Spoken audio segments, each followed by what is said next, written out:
We sat down with former Secretary of State and CIA Director Mike Pompeo, who helped design the U.S. response for the potential use of a battlefield nuclear weapon by Russia.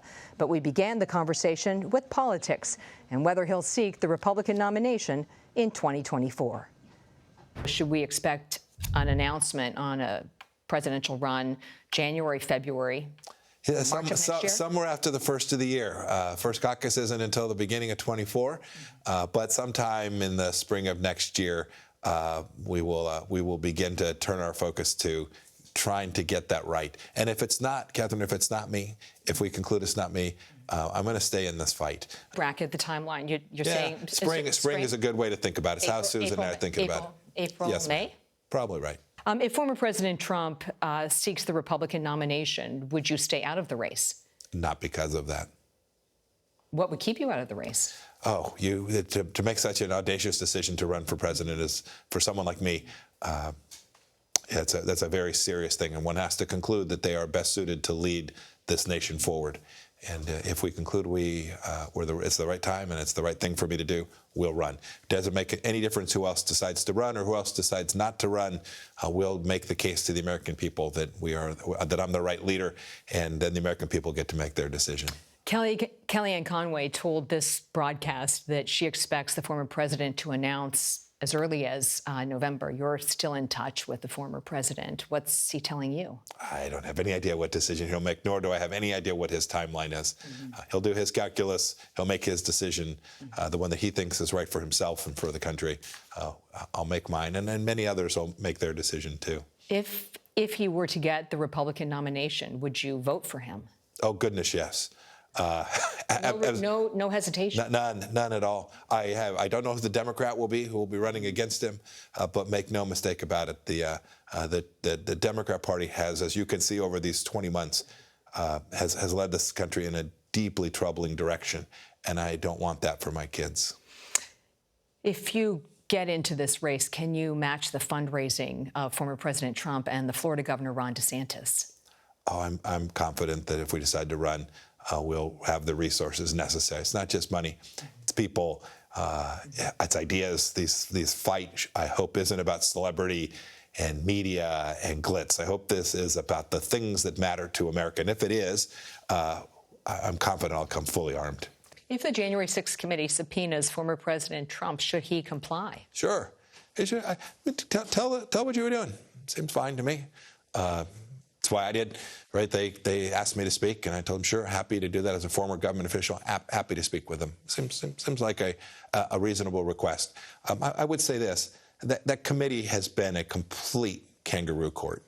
If it's such a damaged committee, why did you go, and why should former President Trump go? Because I was happy to tell the things that I did. The president will have to make the decision for himself. I was happy to talk about the work that I did. I'm proud of the work that we did, and so I was happy to share it with them.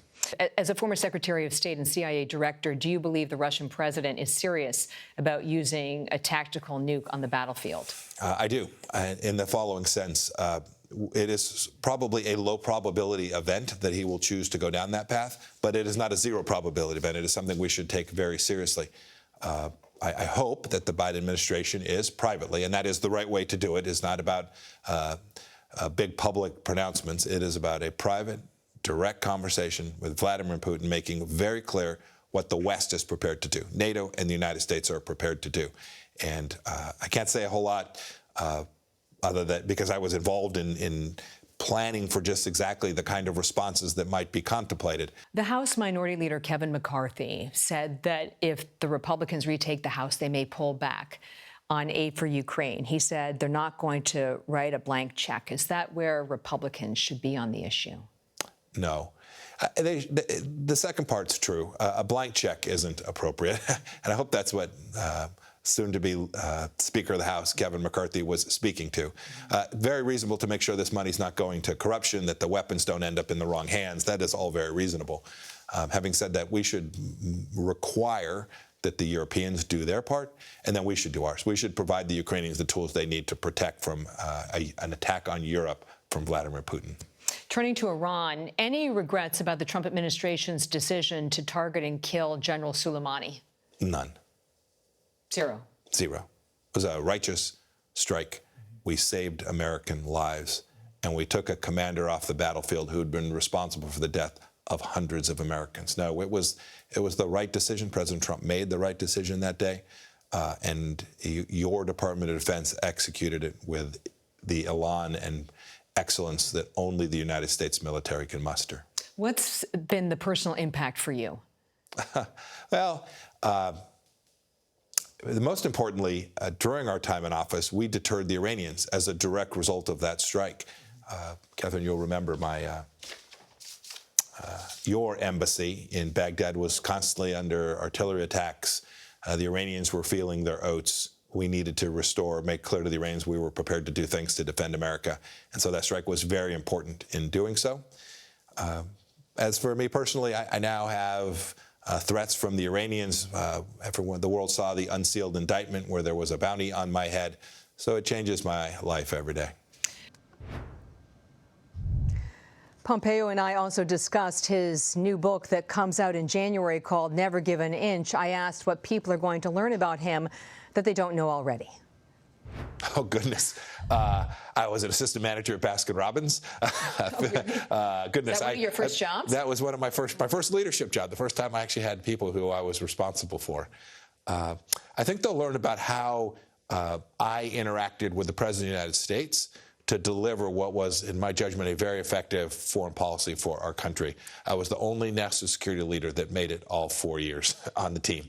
And so you'll get to see the story from my time as CIA director, the work that we did there, and then the transition to being the Secretary of State, and how we thought about putting America first for 4 years.